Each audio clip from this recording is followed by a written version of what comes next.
Hi everyone, Conrad Angel Corral here for your CCTV. You notice I don't have my mask on. That's because right now there's nobody here. However, today is Saturday, October 24th, 2020, and behind me is Cathedral City's newest fire station 411. And today is Dedication Day. Participation is rather low due to the pandemic. However, we wanted to make sure that you were part of the celebration. So we're bringing the dedication to you. Let me put on my mask and we'll be ready to go.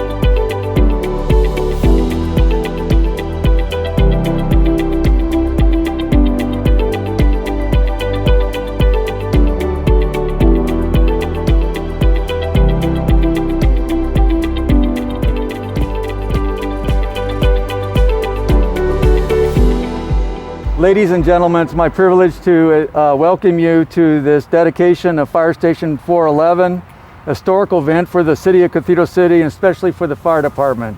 I'm Intern Chief Blake Getz, and it's been my privilege to help finish this project. We plan on moving in the station, going live on Thursday. There's still some touch-up items we need to do. And with that, we'll get started. And I'd like to invite the Color Guard and Pipe Major Robert Heggie to raise the flag.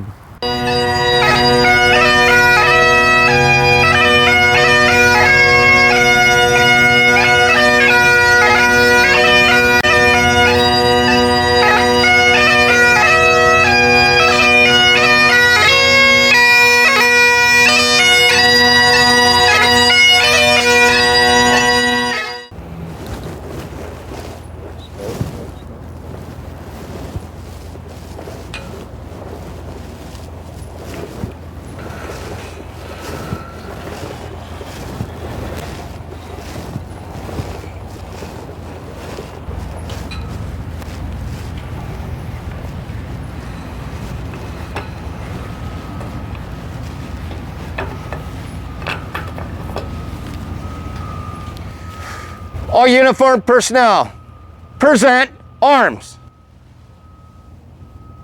Please join me in the Pledge of Allegiance. I pledge allegiance to the flag of the United States of America and to the republic for which it stands, one nation, under God, indivisible, with liberty and justice for all. I'd like to invite Council Member Gutierrez for the benediction of the fire station. Thank you, sir. Dear Heavenly Father, thank you for allowing us to be here this morning. Today we come to you to say thank you. Thank you for providing all of our fine men and women with shelter for so many years in the old fire station. Thank you to all the first responders who lived and worked out of the old facility. And thank you for all the lives that were saved and the assistance that was provided to our residents also out of the old fire station. I also would like to ask you to bless this new fire station, which will serve our community for decades to come. Bless all our first responders who will be working and living out of this new facility. Please protect them from harm and keep them safe at all times, as they also have a family to go home to. Lord, it is in your gracious name that we pray. Amen. I'd now like to invite up Mayor Aguilar to do some dedication remarks and unveil the station dedication plaque. Well, good morning again, everybody. It's great to be here. Good to see everybody out this morning. I want to thank our Mayor Pro Tem and Councilman Gutierrez for the pledge and for the benediction. Thank you for those words. So it's been over a year, exactly a year and 2 weeks ago actually, that we stood here shoulder to shoulder, shovels in our hands, ready to break ground to build this new state-of-the-art facility. Although today we gather, we're not shoulder to shoulder, but we are facing this horrible global pandemic. And so, of course, we had to limit the number of people here today. But we're all wearing our masks, we're socially distancing, and we're taking care of each other. and we're going to honor that for the rest of the ceremony today.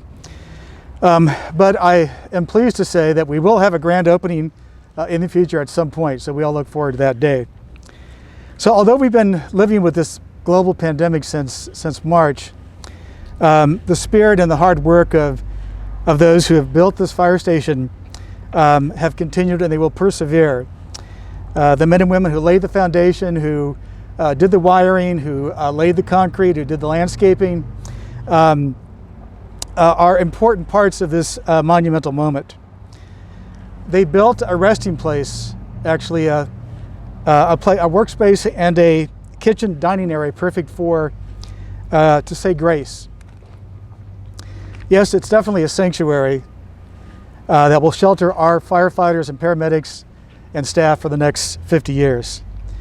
But most likely we did not come here together to solely admire the architecture, although it's great, it's beautiful. Now, nor do we come here to glance a new $700,000 plus fire engine truck. And most of us didn't come solely to see what a kitchen looks like in the fire station. We came today because we realized that this building provides a safe and a rejuvenating place for the men and women who work here as well as in the future. This building symbolizes the community coming together to offer a modern structure that recognizes our appreciation for our firefighters, paramedics, and staff.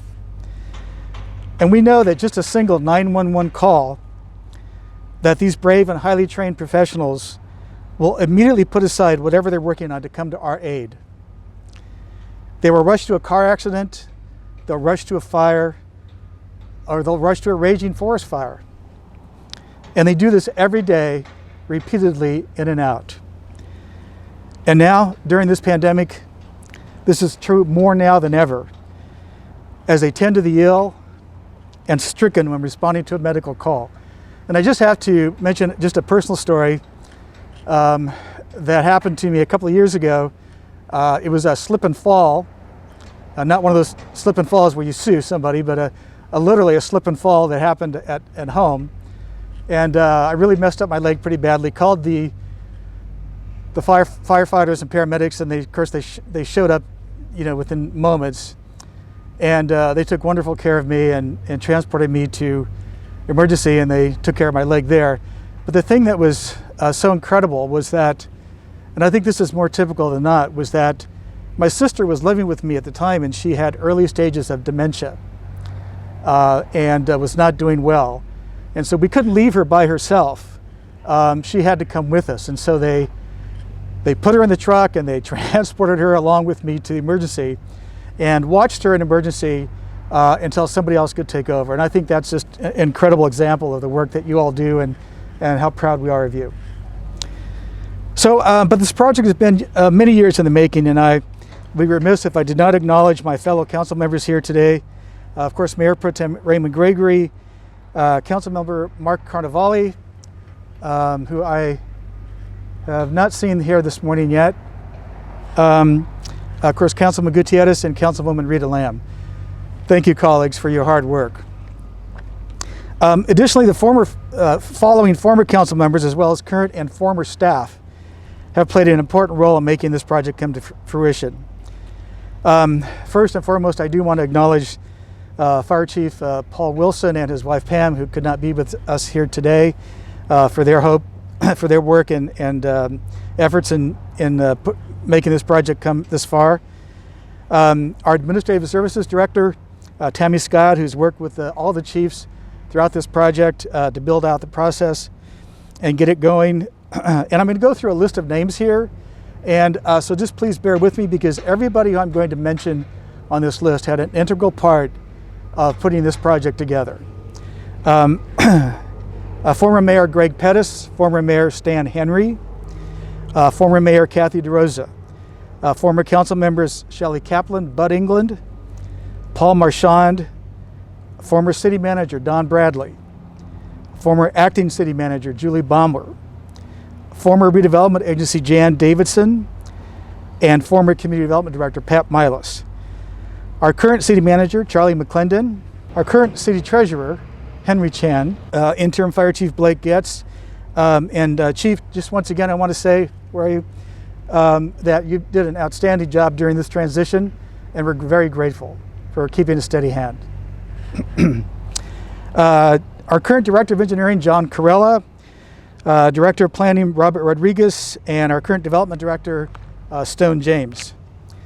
And I'm also incredibly proud today, I'm filled with pride, to introduce the person who we just chose to lead the fire department as its new chief, our very own Battalion Fire Chief, John Muir. Where are you, John? Here he is. Here he is. As mayor, it's also my pleasure to especially thank and introduce the board members of C.U.R.C, the city's Urban Revitalization Corporation, for spearheading this project, for raising the funds, and for overseeing construction. They include, and I see some here today, I'm not sure if everybody's here, Ori Mann, who's chair, Jim Sherman, secretary, Gary Howell, I know is here, I saw Gary, good to see you, Gary, Ron Stellan, board member, and Tammy Scott, who is the Chief Financial Officer. Besides our elected officials, the C.U.R.C board and staff, it's imperative that we acknowledge the architectural and the construction firms who designed and built the new station. They include Tracy Powell and Ty Fan of LPA Inc., Tom Odenstein, and Kelly Boyle of Griffin Structures, and Daniel Lopez and Mike Moyers of Silver Strand Construction. I know they're here, so nice job. Thank you very much. So at this time, I'd like to call Councilwoman Lamb and our other council members, if they would join us as well, to unveil the dedication plaque that will acknowledge this building as an available resource for the city.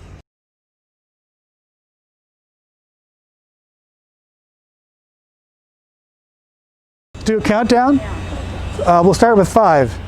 5, 4, 3, 2, 1. Hey.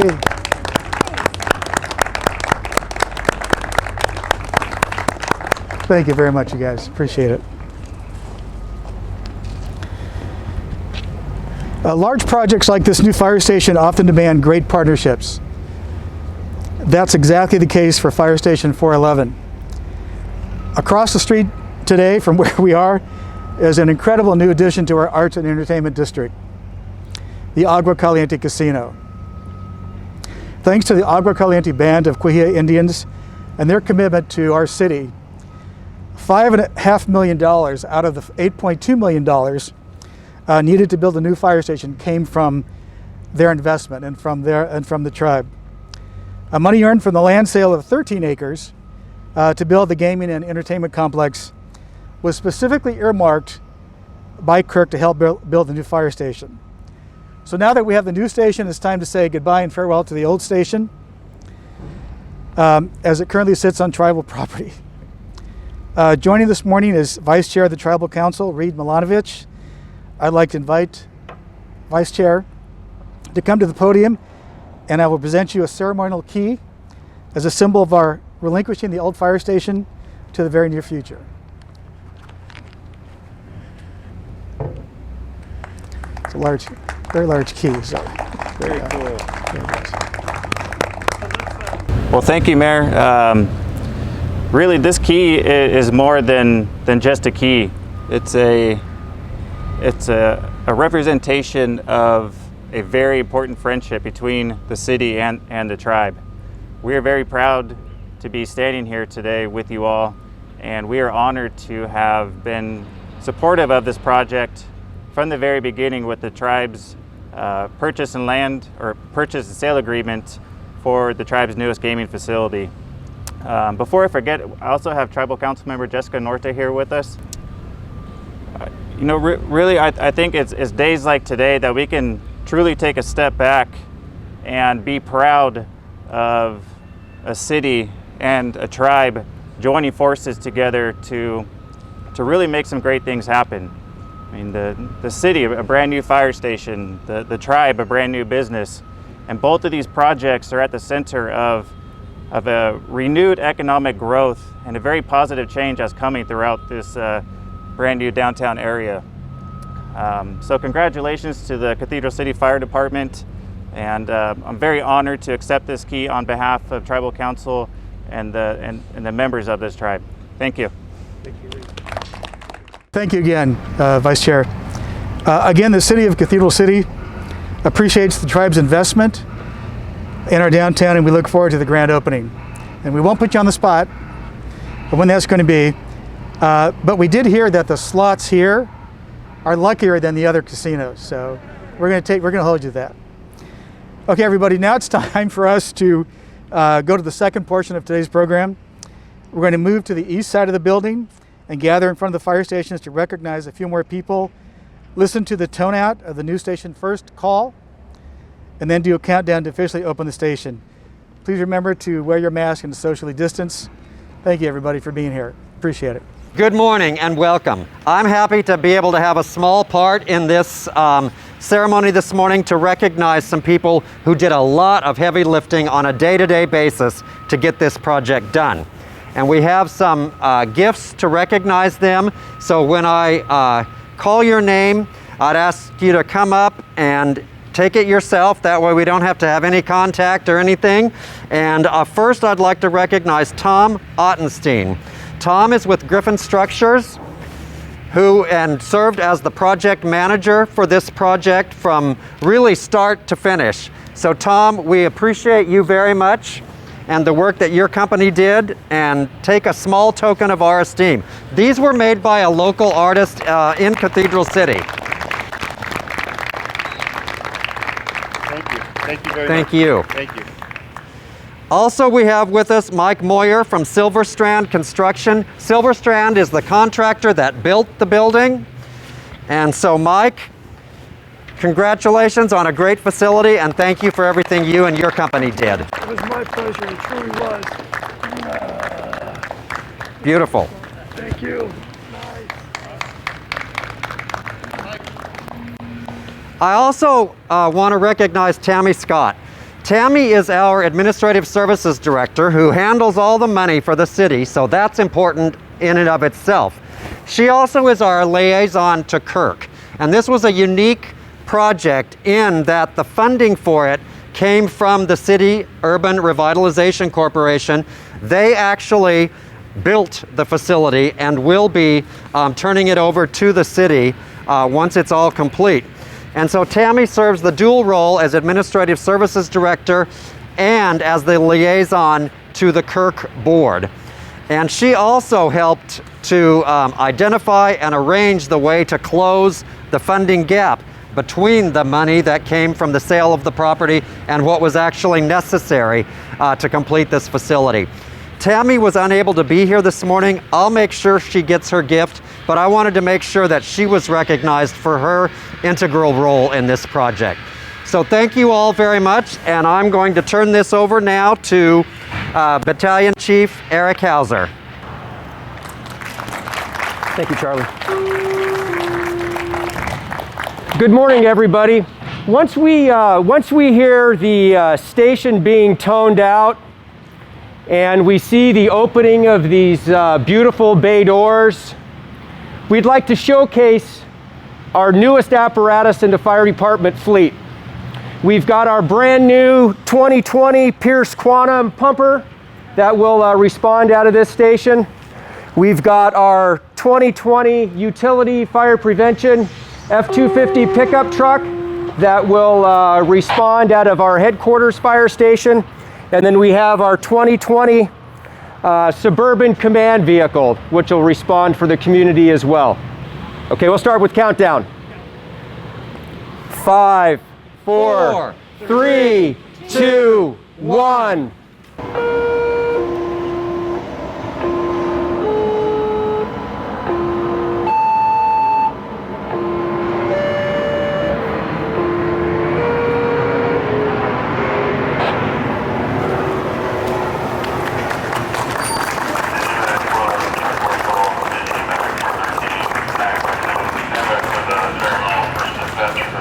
City Fire Department, City Urban Revitalization Corporation. 411.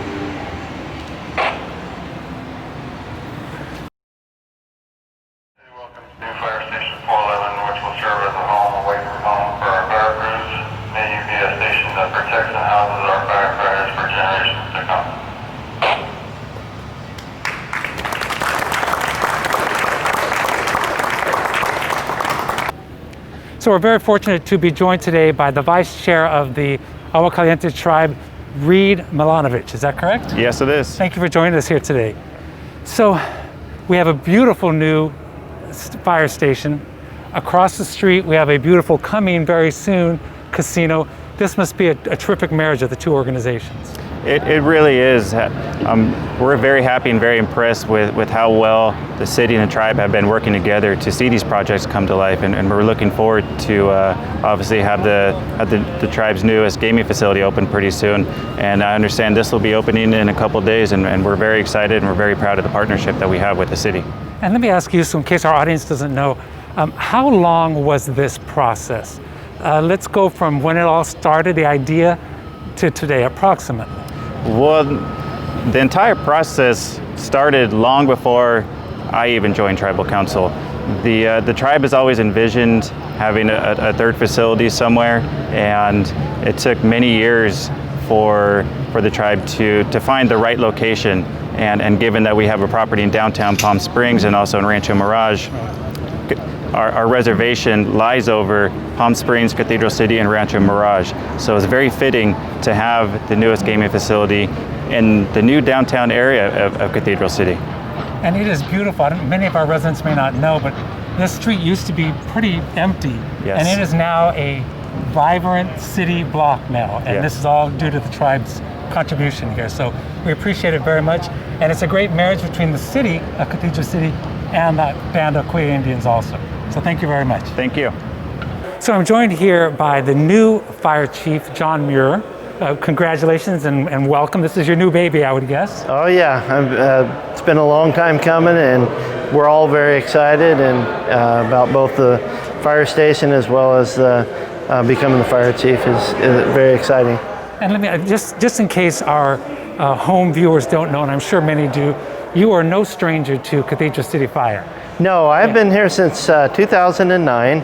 I came over from another fire department and as a battalion chief. What would be the main difference between being a battalion chief and then being the fire chief?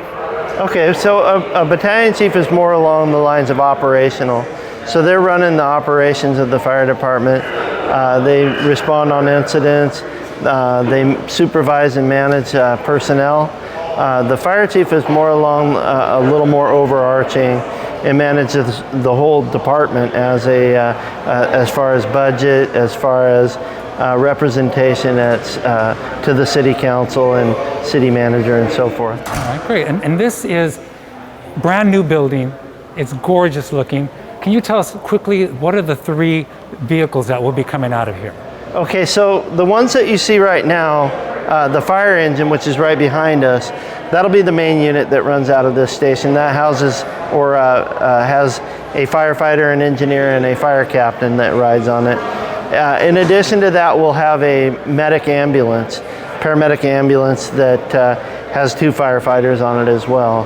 And then occasionally you might have a battalion chief that runs out of here, out of the command vehicle. Right. So it looks like we're pretty covered here in Cathedral City. Yes, we have very good coverage. Thanks to our wonderful city management and council, we're able to provide a very good fire protection. Great. Well, congratulations and welcome again. Thank you so much. So, of course, this is Dedication Day, and we're very glad to have a variety of the dignitaries here from the city. So I'm joined now by Councilwoman Rita Lamb. Nice to see you again. It's wonderful to be here. Thank you. Good to see you too. What a great day. What a great day. Great day. Right? So what do you think about the new facility? You know, I am a longtime resident of the Valley and a 20-year resident of Cathedral City, and I cannot tell you how proud I am to be part of this. And what a contribution to our community. This is, as Mayor John Aguilar stated when he made his opening remarks earlier, he talked about how this will serve our community for decades, and it truly will. It's a beautiful facility, beautiful view, and we have such a dedicated fire department. It's wonderful. And this really kind of comes into or goes along with our arts and entertainment district. Absolutely. Tell us a little bit about that. Absolutely. You know, as I drive around, I can see the balance of buildings, modern, you know, just very indicative of the landscape and highlighting the natural resources that we have. This just fits in so beautifully, and it just ties it all together. It's wonderful. So I think it's really interesting in how beautiful and unique this building is. Yes. Then if we go across the street, we see the uniqueness of the casino, and then we go down the street where we see the Mary Pickford and the various restaurants. It's really becoming a downtown area. It truly is. And as I said, I moved to Cathedral City 20 years ago, and it was just, you know, beautiful desert landscaping. Yes, I remember. And that was it. And we had visions of what we wanted. So to see that come to fruition for our community and for all of the Coachella Valley, I mean, yes, I use the term epic. Epic is a word that my son uses all the time to describe just about everything. But this is truly an epic day. So thank you for asking. It's a terrific day. Wonderful. And it's definitely the future of Cathedral City. It totally is. Thank you. I'm glad to be a part of it. I'm Conrad Angel Corral for your CCTV. Glad to be joined by one of our councilpersons. Remember, this is the dedication that we're having today, but coming up soon, there will be a dedication for the whole community to come down and see what we have here. We'll see you here soon.